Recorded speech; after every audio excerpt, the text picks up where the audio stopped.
Now, and hello everyone, and welcome to our end of season recap on Off the Post. I am obviously, as you can see, I'm not DJ Redcap.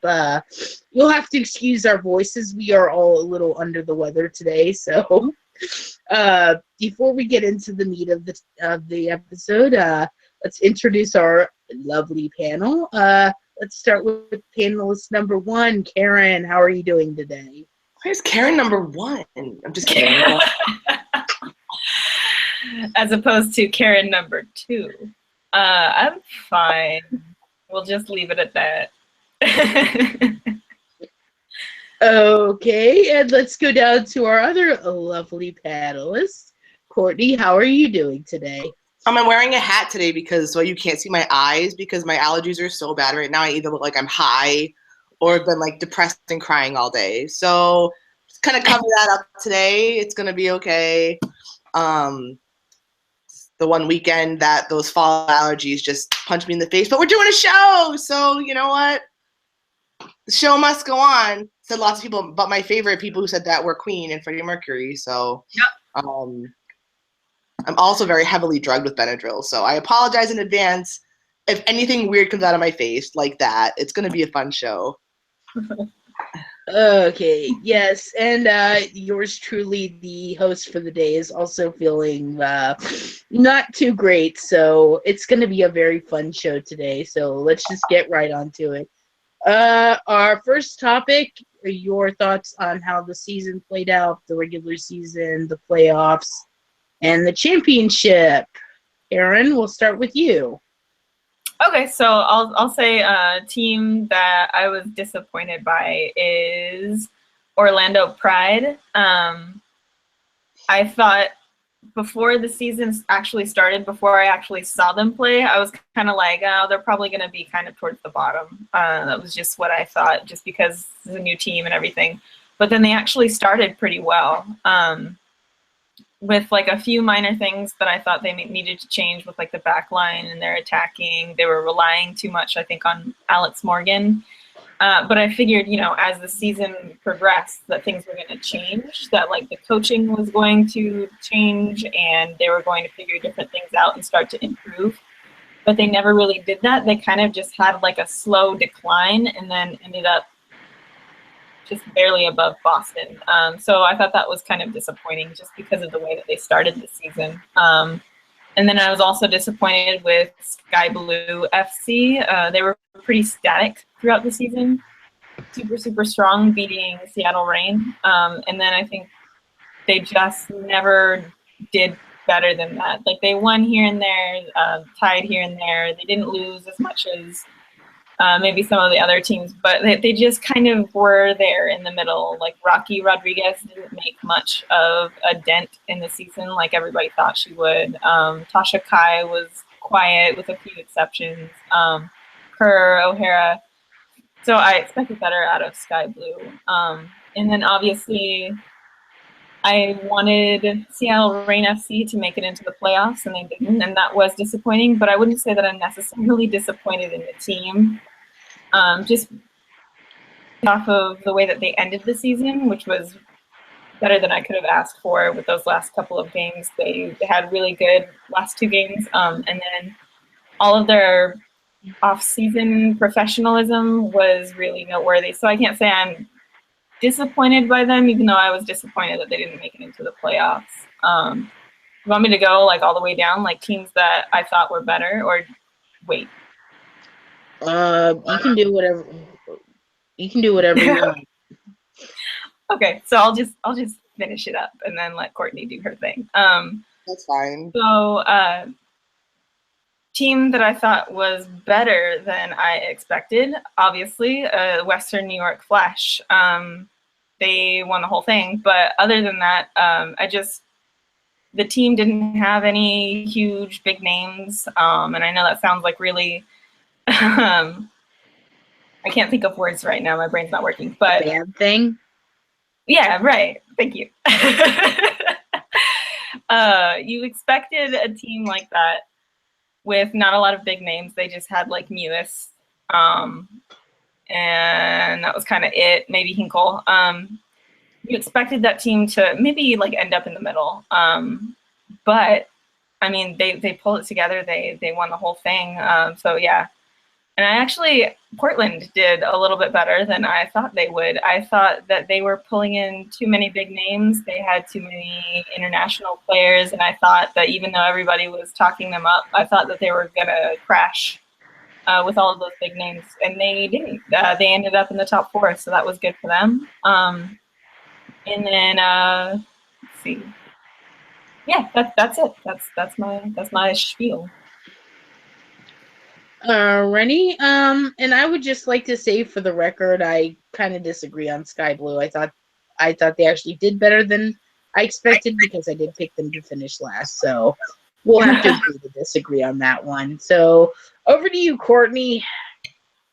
So I agree with Orlando. I really actually thought they were going to do better than they did. And then they didn't. But I'm also going to say Houston, because here's the deal. I was not super pumped with Houston as a whole and their draft picks and everything like that. I wasn't a huge fan. And then I got kind of like crapped on for being like sketchy and like ranking them fairly low in our preseason stuff. I got kind of some crap from some people. But then they finished like 7th, so now I'm going back to what I stood by initially in that I wasn't impressed with. Like, I think they got off to a really slow start, and like they finished really strongly, especially like Ohio. But like, you need to do that the whole season. So they started they started off pretty horrible, and then ended up like finishing strong, but it was like too little, too late, and so that from the start next year. Also, obviously, the Flash, I didn't think they were going to, as far as teams that exceeded expectations. I think I picked them to finish 4th or 5th in my preseason predictions. I think depending on what show who I was talking to about it, I said 4th or 5th. Did I really expect that to happen? Absolutely not. So, pleasantly surprised that it did. Obviously, thrilled that they won as well. Just, from being able to cover the team, and I get to kind of talk to them after every game, and they really had a lot of buy-in to. And I'll be the first person to admit that I was wrong about Paul Riley, because you can tell he really loves to be there. You can tell the players absolutely love to play for him, and whatever he's doing there has worked. And he got the whole team to buy into, the system and buy into the possibility that, I think he said during one of the media calls, they didn't really have any expectations. It was kind of like, well, everyone thinks we're going to be horrible because we don't really have any big names or whatever, so let's just go play soccer and whatever happens, happens. And, even in the final, it would have been fine if they lost because they would have made it farther than anyone thought they did. But I'm obviously really thrilled for all of them that they won. Thrilled for the season that Lynn Williams had. She was someone when they drafted her, I didn't really know who she was. It was kind of like, oh, when they drafted her, I'm like, who's Lynn Williams? But you could see her growth throughout from last season to this season. So, and picking up Jess McDonald, the two of them worked so well together. Again, even though I picked them to finish 4th or 5th, I didn't really think they would. So I was pleasantly surprised, obviously, that they won the whole thing. Okay, I did pull up before our show. I did pull up our ranking of teams, and while I can't really remember off the top of my head, all but one of us had Seattle picked in the top 4. I think it might have been Carl. I'm not 100% sure, but there was everybody except for one person picked the Flash to finish outside of the top 4. And the only one who picked them to finish in the top 4 was me. So I was close. I said 5th. I know for sure. You did say 5th, but I was the only one to pick them to finish in the top 4. I did pick them 4th. That was the only one I got right. So I'm hanging my. And to be fair, too, I think either on Jen Cooper's show or at like WWF show, I think I may have said they could possibly finish 4th, but I don't care to look that up. So I'll just say 5th, and that's fine. I don't care about being right that much to like dig through and find those shows. So Yeah, I believe on our predictions you did pick them to finish. Oh, I did. fifth. No, on here I absolutely picked them fifth. I know that for a fact. That's pretty close, but I just wanted to point that out. As far as for me, teams are disappointing. Gonna echo the Houston. I had them picked to go to the playoffs, and they obviously didn't.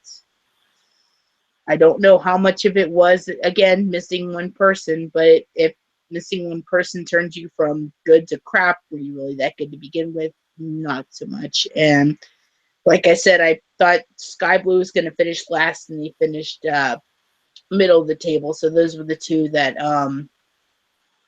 two teams that I think kind of surprised me the most. Did you guys want to talk about the playoffs real quick? Just real quick thoughts on the postseason. Yeah. Sure, I can go first if you don't mind, or that's Okay, fine. since Karen went first last time, we'll let you go first this time, Courtney. I think, the final kind of had its moments. Like, obviously, some people feel a certain way about penalties, but going before that, I thought both the semifinal matches were some of the best matches that we've seen in the NWSL and, like, even women's professional, like, league in a really long time. And I'm glad that those were on TV. I'm hoping that kind of the people who were tuning into the follow-up show maybe got to see some of that extra time and then the penalties for the final, because I hopefully that, there was like skateboarding on and I think like racing, so maybe that's not the target demographic, but maybe people saw it and was like, wow, this is exciting and cool. They were extremely exciting matches, and the final was kind of not the most exciting, but the way Lynn Williams' goal in 124th minute was like insane, and Sabrina saving 3 penalties in a if the game itself wasn't that exciting, the extra time and the penalties certainly were. And I think that's incredible. Like, all 4 teams that were in the playoffs played incredible quality soccer. I think I said, they were some of the best matches we've seen in a long time, at least in the NWSL, I think. And that was really good to see. I know sometimes we talk about, oh, these matches were like kind of boring or whatever, but like you could tell each team really went for it. And honestly, like, I'm so thrilled that the Flash won in the final, but if the Spirit would have won, like, they had an incredible season and did really well. So I like would have 100% been okay with if that had happened as well. Disappointed, yes, but like they would have been very deserving champions as well. So I think that the playoffs were great. I think some of the best soccer we've seen, and they worked their butts off and put in great performances all the way around. It was really great. Karen, your thoughts on the playoffs? Yeah, definitely echo that those were 2 of the best games in the entire season, which is good since they're in the playoffs. That's mostly what people see, and that's what you see on TV. I think the Portland versus the Flash playoff, I think that was the highest scoring playoff game in NWSL history, right? It was like, what did it end up in, 4-3? Yes. Yep. Yes, 4-3. So, I mean, come on, that's awesome. They all went into extra time, which is crazy. And then PKs for one of them. No? Didn't go to penalty? Yeah, the final went into penalties. The other 2 finished at extra time. I was shaking my head just because I was having like an aneurysm while watching those games. Okay. That's fine. It is. We're not that delusional and crazy, but I just was shaking my head and like, oh God, like it still stresses me out. But yeah, the playoffs were super exciting. And then the final, I think the first half was exciting in spurts, and then the second half was really dull. And then the extra time just randomly was like the most exciting soccer of the entire season, which was insane because these women had been playing soccer for like 120 minutes. So it was crazy. As far as I'm gonna let you guys talk up the Flash, but seriously, like the Washington Spirit had, for me personally, the most impressive season in the league. Just all of the stuff that they were doing on the field and then all of the off-field stuff that they had to deal with, that team is so incredibly strong.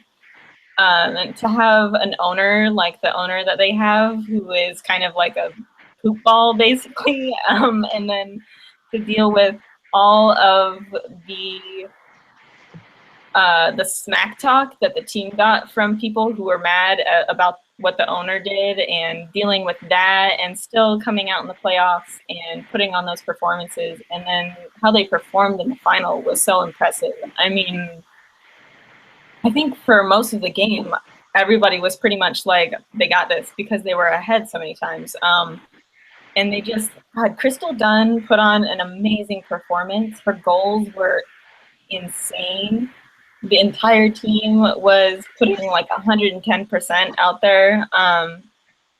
Just amazing, amazing soccer from that team all season long. And, you know, it's 10 times worse and way more gutting to finish second in PKs.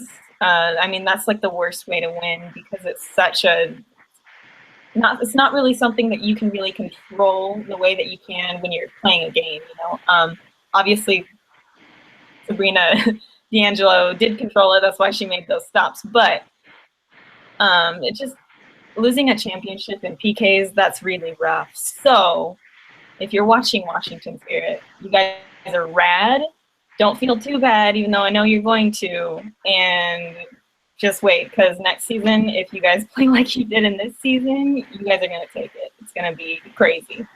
So, yeah, there's my Spirit verbal hug. Okay. Well, I can't really add too much onto what you guys did, but I want to say one thing. Everybody knows I love Sabrina D'Angelo. I have her as my freaking avatar. But Crystal Dunn should have gotten the MVP of the final.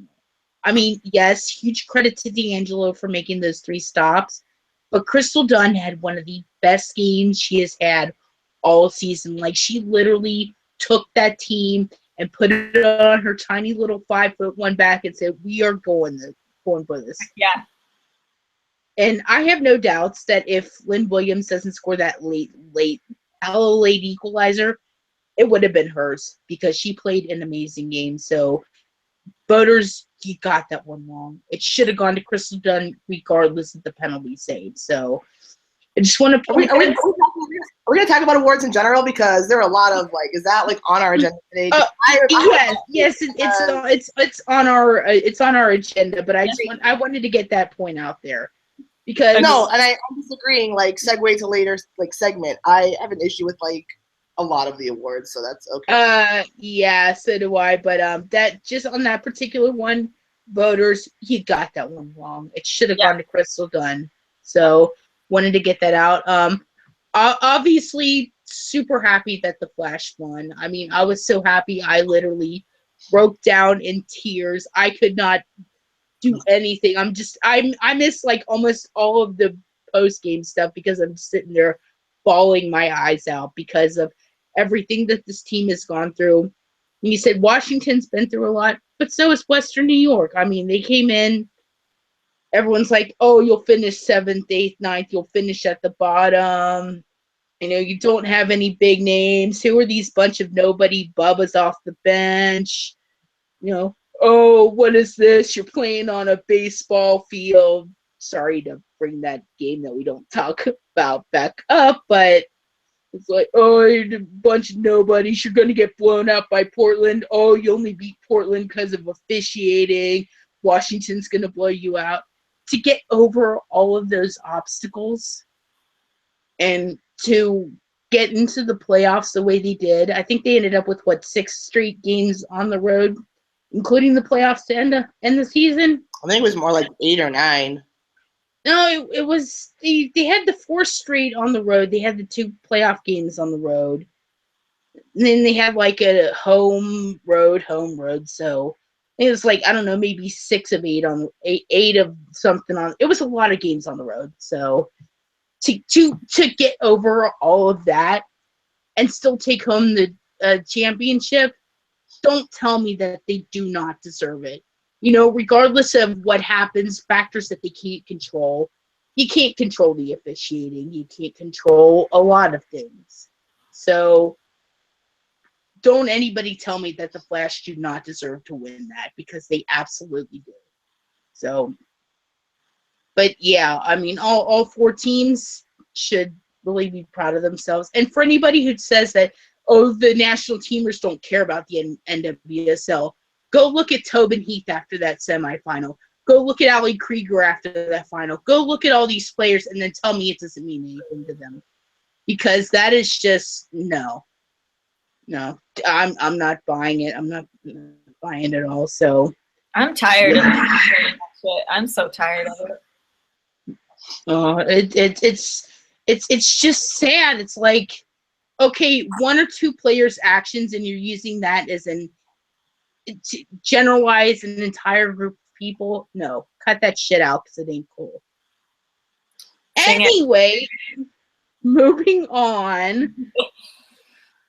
Congrats to the Flash. Commiserations to all three teams that were in the postseason did not win the championship. We'll have another shot next year. Let's go to individual players. Who more or less sucked and who blew you away? Since we started with Courtney last time, we'll start with Karen. All right. Well, I don't feel comfortable saying that any one player sucked per se. Well, I was trying to keep it brief. But, I don't blame you. But I would say, because I mentioned her earlier, but I would say Raquel Rodriguez she was kind of invisible for me this season. And she was the first pick in the draft, right? And she second. Who was first? Yeah, Sonnet was first. Okay, so she was the second draft pick. And I think I expected her to do like huge things with Sky Blue. And I think she was just kind of invisible. She wasn't altogether too like terrible, and she wasn't really great. She was just kind of there on the pitch. I think she had 1 goal and then 1 assist, and she appeared 18 times. And I think the stats, I saw 22 shots on goal, which is impressive, but she just did not stand out even slightly. And I think her addition to that team had everybody kind of like, man, Sky Blue is going to do so much better. They got this really great pick, blah, blah, blah. And then they just kind of they fizzled out. So I would say that she kind of disappointed me. And then players that exceeded my expectations, Kalia Ohai. I'm not surprised that she had a good season, because she's shown that she's capable of scoring goals in these moments and being a really crazy, dangerous player. But she went from not scoring goals and everybody was slamming Houston because they kept losing 0-1, 0-1, 0-1, 0-1. And I know for a forward, it's so tough to have all these games in a row that you don't score in, because that's kind of your role as a forward. And then all of a sudden she took the captain's armband and she started scoring goals, like phenomenal, like 2 or 3 a game, like this crazy, like it was like 9 goals to like 7 games at one point. It was insane. And so, I mean, she saved the Dash from ending up at the bottom of the pack single-handedly, honestly. She scored, like 12 goals in like the last quarter of the season. So, and she almost got herself to golden boot status from like almost nothing. So I would say Ohai gets my vote for the player that exceeded expectations the most, honestly. Courtney?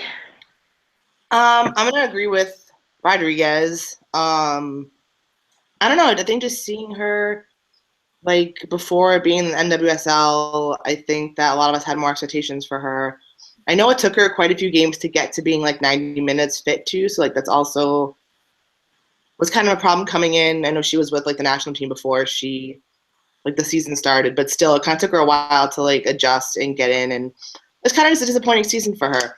I'm also like, oh hi for me was on both lists because, like, yes, the second half of her season was incredible and she did amazing things and that's awesome. But the first half of her season was kind of a continuation of the last couple years where, like, she didn't really do a whole lot. And so I'm hoping that next year she can start off where she left off and not have this really slow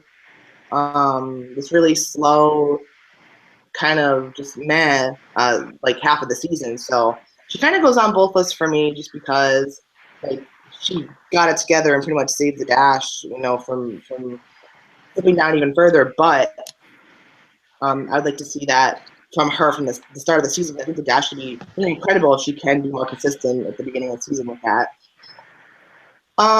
Players who surprised me. I'm gonna not surprise me, but like who I think played really well. Obviously, I think Lynn Williams. I'm like, that's just. Well, I'm gonna pick both two Flash players just because. But Lynn Williams, like I said, has grown so much, and like I knew that she was going to grow, but I don't think I thought she was going to grow that much. And just to see her confidence, like, over the last season has been incredible. And I also like want to give a shout out to Mackenzie Doniak too, just because, like, there's still some things I know Riley mentioned, and I agree that she went 90 minutes very rarely this season, so there might be a little bit of long-term match fitness kind of a concern to work on. But she, like, everyone passed on her the whole first round in the draft for one reason or another, and she was more or less great for the Flash. Like, she tore up the right side of the field the whole season pretty much. So she's someone who maybe I didn't expect. Like, I didn't really know what to expect because I thought she'd go much higher, but then didn't, and so I didn't know how she would respond to that and how she'd find a place in what at the time was a very crowded Flash midfield. But she had a really great, solid season. So that's certainly someone who I think played very well, better than people expected. All right. Well, since you kind of stole my Mackenzie Doniak answer, Courtney. Yeah, a player that I was kind of a little disappointed with. Sorry, Karen, but I'm gonna have to go Kendall Fletcher. I mean, for the last two seasons, she was such a star on that back line for Seattle, and I just watched her this season. I'm like, where are you at? Because wherever you are, it sure as hell isn't in this game. So I think she took a bit of a step back from what she had been doing. I don't know. Maybe it's just the back-to-back going back and forth between Seattle and Australia. Maybe just wore down for a little bit. And she's going back there again. So I hope she does actually get some time off before the next season begins. If she is returning, we don't know yet, but I think she just looked tired. Maybe she needs an entire season off from Australia. Who knows? Or maybe father time is beginning to set in. I don't know. So that was a player I thought was kind of disappointing. As far as a player that exceeded my expectations, I'm actually going to go with it's going to be a Flash player surprise. Taylor Smith, actually. I didn't really know what to expect because she'd been like highly prized in UCLA, had a really bad senior season, and was picked up as an undrafted free agent and actually did really well as a super sub coming in most of the time for Doniak. And had a couple of good games where she got thrown at outside back. It's like, okay, have fun, have at it. But no, she did really well in those roles, and basically whatever role she was asked to play. So I don't know if this means she might stick around next year and maybe fight for a starting spot. We'll see, but I think she had a really good rookie season, and hopefully she does stick around, and can't wait to see what she does in the future. Let's talk about the awards. What do we like or dislike? We shall start with you, Courtney. I'm not gonna get into like the whole best 11 things because that's just too much to think about. But like, first of all, I want to make a disclaimer because no one's tweeted me about it. But like, I've seen like the media getting a lot of crap about the awards. The media did not have it was not just the media. The media had a smaller percentage of the vote for like the final awards. So like, please stop yelling at the media because it was certainly not like there was certainly not the media that was doing a lot of this, like doing most of the voting. So, I would have picked Rachel Daly for Rookie of the Year. I think, or I mean, suppose the other one, Sonnet. Either one. I mean, Sonnet was great.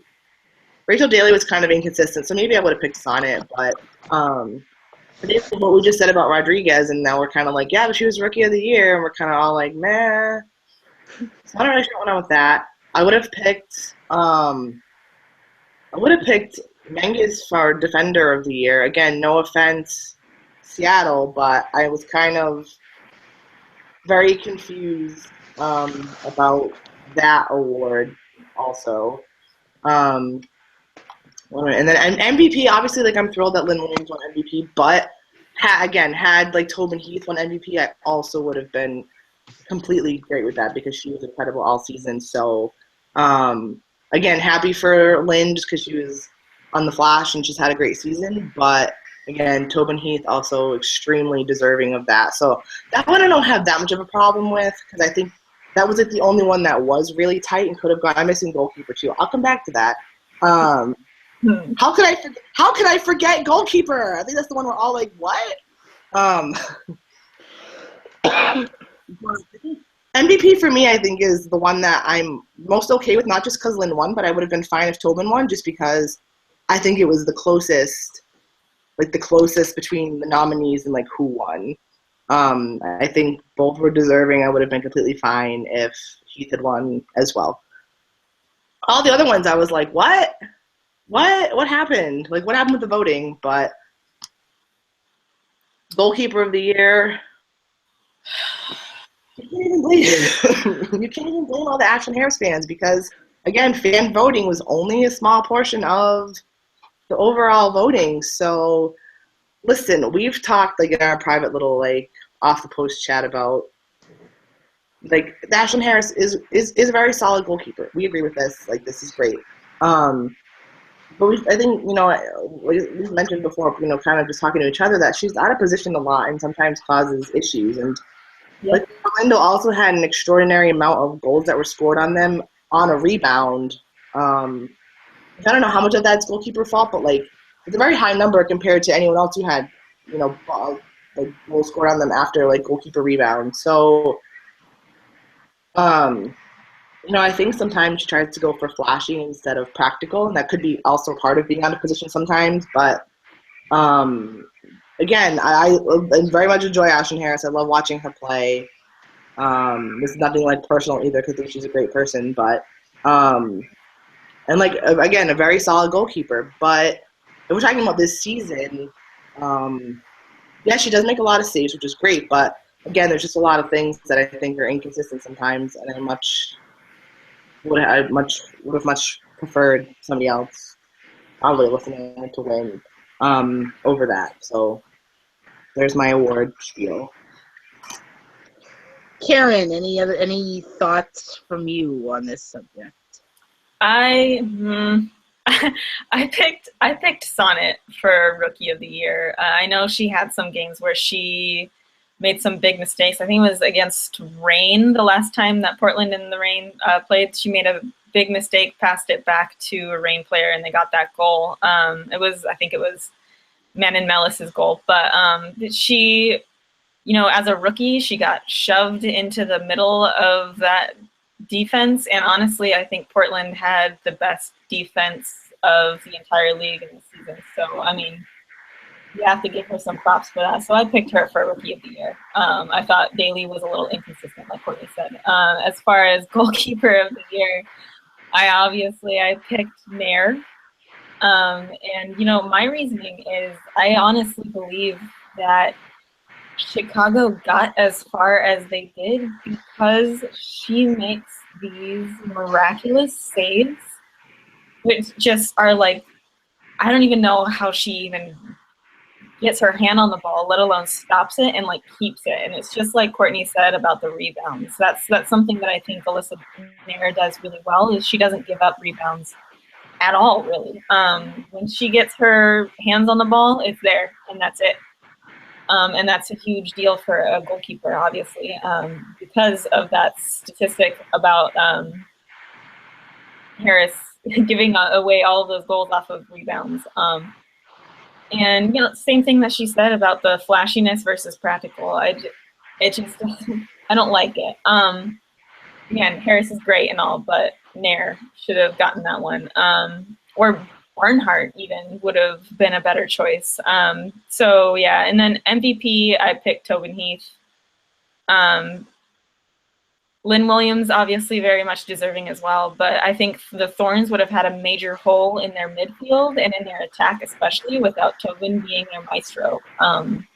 She really was the maestro, I think, in most of their goals, if not all of them. So she was a huge, huge player for the Thorns, and she's just generally, like, she's just so much fun to watch. Being ill-behaved, you're just like, God, this is why I watch soccer. Like, this is so much fun. So I think that adds into it, too. That's part of why I picked her for MVP. And then Defender of the Year, honestly, like, I'm super happy for Lou, and I love Lauren Barnes to death, and she did have a really great season, but I think Mingus really stood out. And that was who I picked when I did the voting. So it is what it is. But I did not agree with any of their picks. So there's that. Well, I gave my thoughts on the end of season awards in that OP I did last week. So if you want to see what I thought, check that out. Let's take a quick peek into next season. What do you guys want to see? What are you looking forward to? What do you want to see change? Since Courtney started off, we'll start off with you, Karen. Okay. Well, we got through the 4th season, which I think was the hump. And now it's going to be smooth sailing, we hope. So, yeah, so now moving into the 5th, honestly, I think the biggest thing for me personally is that they really need NWSL. They need to work on their transparency, and they need to work on their communication with media, with fans, with the teams. They really need to work on that, and they need to work on their PR as well, because they had some really big issues this season, especially, but because there were a lot of situations, which happens when you're running a league. I mean, there's the Frontier Field business, there's the business with the Spirit owner, there's all of this other stuff that could have been avoided, and when it wasn't avoided, there were ways that they could have dealt with it that were better than how they dealt with it. And their responses, their press releases, things like that, they just weren't great at all. So I think they really need to work on that, and they need to work on kind of setting some ground rules as well for what does get a fine, what doesn't get a fine. And just generally they need to clean some things up. And so that was the biggest thing for me for next season. It's less about the teams, less about the coaching and the players and all of that, and more just about how NWSL needs to run itself. It needs to improve, honestly. Now that we're going into the 5th year, we're not really like, we're still a new league, but it's not that new, and they need to fix some things. Courtney? Yeah, I agree with a lot of that. I think as far as like team wise, like this year, I feel like I love that it came down to the last. I love and hated, but I do like that it came down to the end of the season for like the Shield, the playoffs. I feel like overall, like the parity in the league has been improving each season, and so I think that that's great. I agree. I would like to see some more transparency with certain things. I probably get myself in trouble for saying this, but I would like to see and hear honestly from like Jeff Plush a little bit more throughout the season. I don't mean that as a bad thing. I don't have anything against Jeff Plush. I think, you know, being on some of the media calls for like the final, semifinal, like he has a lot of really good things to say, and you know, it was nice getting to hear from him during those times, but like we generally don't hear from him for most of the season. And I think that just having a more visible commissioner, I think, would be better. And I try not to compare him to Cheryl Bailey because they're obviously both very different people, but like I feel like you saw her more, like literally at games, or like you heard from her more. And I don't really know if that's like a huge problem in the league. I just think that it kind of goes along with like relaying information, consistency, just having like, you know, just throughout the season, just kind of maybe some check-ins with, you know, Jeff Plush and things. I'd like to hear from him more because, you know, I think he has really good intentions. But like I said, we don't hear from him except for like around the finals or something happened that he needs to address. But other than that, I think that just continued parity in the league. Like it was very exciting. A lot of the games came down to, you know, a lot of close games. Like I said, the league itself came down to playoffs, came down to like the last day of the season. So that's also great. I just like to see that continue to happen. I would like to see, you know, teams continue to build. Attendance numbers obviously grow. My thing, I think I'd like to see some more marketing from the league and teams in general. I'd also like to see like a TV deal put in place, not in like June or whenever it was announced, June, July. I would like for them to have that, you know, worked out more in advance. That way we're not kind of shoving all the like end of the season games on TV. I'd like to see them try to have that ironed out in advance. So maybe we can have some TV games here and there throughout the whole season, not just the last, you know, X amount of the season.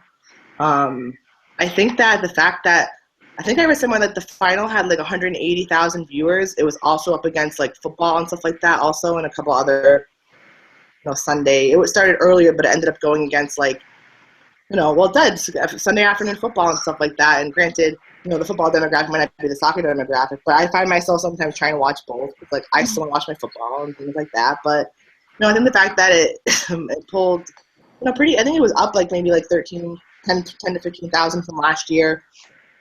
I think that can grow, but I think overall just more marketing, more from the commissioner, kind of everything else that Karen said, and just continuing to be a competitive league. Yeah, I don't have much else to add on that except can we please get a more balanced schedule for next season? None of this home and away and then 4 games against one team because no, I don't want that again. Me neither. I don't care which team you're playing. I mean, obviously it benefited the Flash to have the wooden spoon winner 4 times, but I'm sick of everybody talking about that. So next season, please balance the schedule. Have more games so we can have more of these, you know, just balance it, please. That's all I'm asking. None of this rivalry creating stuff. Like, we get it. Portland versus Seattle is fun to watch. I could have dealt with not watching it 4 times. Like, God. I also wasn't like invested. Like, I didn't really see the Flash in Boston as like a rivalry. Like, are they trying to pull like Boston, New York, like every other sport? It didn't work. Like, I was kind of like, whoop to you, Boston and New York, great. Like, I don't have any investment like in this rivalry whatsoever. And I should, because I live in one state. I'm from another one, and I should be like, ooh, but I was not. I was like, this is dumb.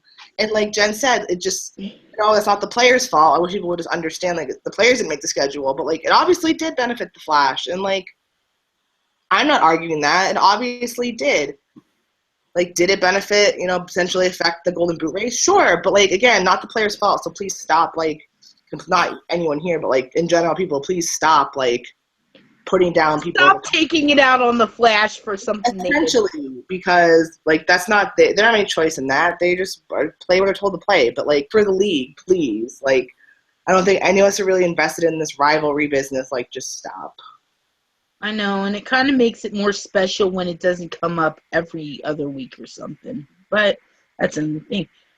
Before we wrap up the season, we do have 2 games against Switzerland coming up, and a lot of new call-ups. Something a lot of us have been wanting for so long. So just before we wrap up the season, I want to get your all's thoughts on the names not there, the new names coming in, how you think this will go. We'll start with you, Courtney. People, stop freaking out that like Ali Krieger, JJ, Rapinoe, Morgan are not on the roster. Stop it, please. Gosh. Like, am I sad that Ali Krieger's not on the roster? Yes. Am I like, oh my God, her international career is over? No. And like maybe Ellis won't call her in again. I don't know that, but like stop reading so much into this, please. We knew this. Not gonna get called in. I think like, you know, if like Alex Morgan and like JJ are not in that list, maybe people would be more worried. But like, I don't think she's done with Alex Morgan and JJ yet. So like, stop. So that's just something that the whole world went OMG, and I was just like, oh God, please stop. I'm thrilled about the call-ups. Like literally, I'm a little curious about. Again, sorry, Karen. Merritt Mathias is kind of a question mark for me a little bit, but really had a great season this year, or maybe the last couple of years. But that's fine. Good for her. Still happy. Whatever. Obviously happy for Dahlkemper and Williams, but just like everyone, Ohio finally, like she definitely deserves it. I think they all, for the most part, deserve it, and so I'm excited. I really enjoy Jane Campbell as far as goalkeeping too, so I'm excited to see her called up. I know she was called up once before, and they did like a massive goalkeeper call up a couple years ago, but I'm super excited. Like this is the time. Like thank you. I can't even gonna thank Jill Ellis, but like thank you, Jill Ellis, because like, this is what you're supposed to do. Yeah. There's no major there's a new cycle. Like it's the first it's the first couple games in the fall. Like the Olympics just ended. Like this is the time to do this. Even if you don't bring them in again, like this is it now. The only thing that like I would like to see in the future, I would like to see a camp like with the players that were left off also, because I think there should be like an actual competition for the spots. I think that's hard to do. Like, I understand she just wants to get like a first look now at these new players, but I would like to see some actual competition. You know, everyone's in camp that's still kind of in the mix, just to be able to have like a real fight for your spot type of thing. I would really like to see that. Maybe we will at some point, but like people, please stop freaking out. I love that new people are coming in. People are always complaining that they want to see new people, but then when it's not the new people that they want, or like when their favorite's gone, they're like, no, that's not what I meant. But like we've all been asking for this, so like just enjoy it. It's not, don't read too much into it. Just enjoy getting to see some new talent. Like I said, hopefully there'll be some like sort of direct competition, you know, opportunity to see everyone in a camp sometime. But like this is great. It's a couple of friendlies that don't mean anything. Great time to do it. Thumbs up. Karen. Yeah, and you know what? I really think that it would be really cool if, like, for the Switzerland games, they had, you know, this pool of players that they pulled up, and then they take the players that maybe got bumped this time, put them in for like the Romania games and everything like that, and then kind of mix the players around so that you actually get to see like veterans against rookies, and then different veterans and different rookies, and I just think that would be brilliant. I don't know if that's what they're gonna do or what, but I'm assuming that's kind of the thing, which makes total sense to me. I don't know why everybody was like, it was like the internet exploded and people were like going insane, and I was just kind of like what? Why? I don't understand. It made no sense to me because like Courtney said, you want new players in there, but when it's not your new player, you're like, whoa, blah, blah, blah, blah, blah, what? Alex Morgan's not playing. Yeah, because they want to try out Kalia Ohai, which is completely valid considering she scored 100 goals in the last 5 games. So, like, come on. Yeah, and I think people need to stop freaking out because Alex Morgan, JJ, I think even Ali Krieger, like, they're not going to be done with the U.S. women's national team. Jill Ellis is not done with Megan Rapinoe. I mean, come on, she dragged Megan Rapinoe to the Olympics when she had just been getting over an ACL tear. So I'm pretty sure that she's not done with Megan Rapinoe. So you can all chill out. But as far as what new players that have been called up, I love that Kalia Ohai got called up. I think Williams definitely deserves a chance. Dahlkemper as well. She had a really good season with the Flash. And also, with Merritt Mathias, I'm on the fence. I'm not as anti-Merritt as a lot of people, and not just because she's on the Reign, but the last couple of games, Laura Harvey made that switch where she put her back in defense.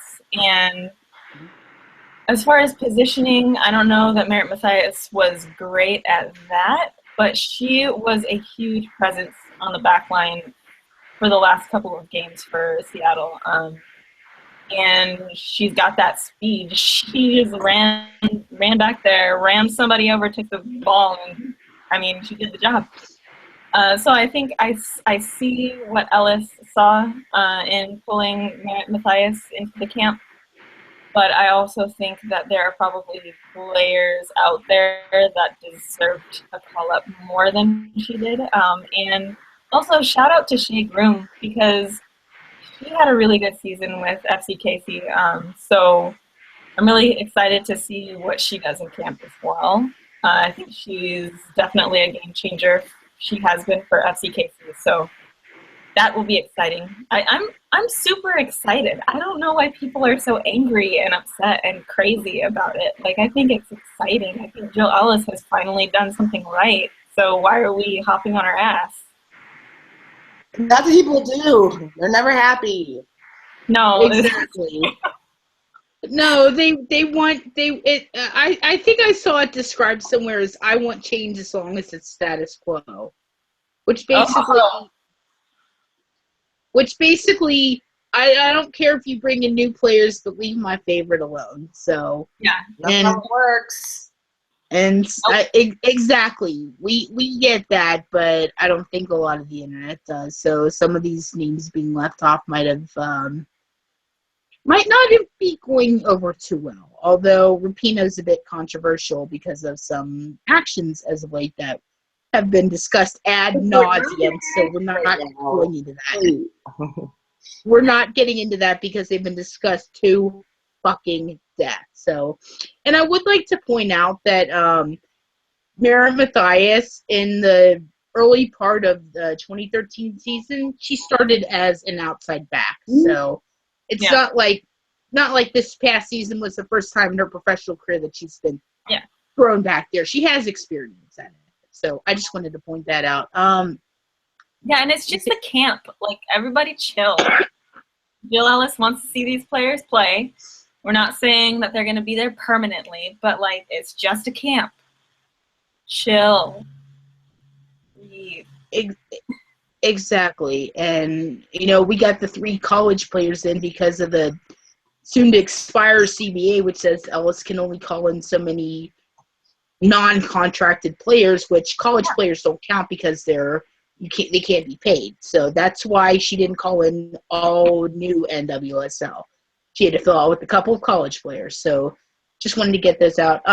Do either of you have any final thoughts on the season as a whole? Nope, I think I've said it all. Yeah, it was awesome. It was a lot of fun. Hopefully next season is even more fun, because that's kind of what's been happening. Like, every single season has gotten more exciting, which is awesome. It's what you want. Yeah, I'm really looking forward to seeing what next season brings for us. Yes. Can't wait to see who goes. Can't wait to see what new rookies step up and improve. Can't wait to see what international players come in and surprise us, because, we've gotten a lot of those. Really looking forward to 2017. Hopefully 2017 ends the same way 2016 does. So, well, not gonna happen. Got our fingers crossed, don't we, Courtney? Listen, I'm happy they got this one. So obviously yes, but it falls how it falls. Got to do a couple of things if they want to seriously think about getting back there, but that's a topic for another day. So that'll do it for us. Thank you for tuning into this end of season recap. Thank you for bearing with our well selves. And I know it's a little longer show than we usually do. We had a lot of wrap up, so thanks for all of you that hung in there. I've watched, a couple of you have been here the whole time, so thanks for hanging out with us for like the whole almost hour. We appreciate it. Yeah, so anyway, that'll do it for us. We're all gonna sign off and go back to bed because we're all feeling like crap. So Yes. let's wave. Do the wave. Bye-bye.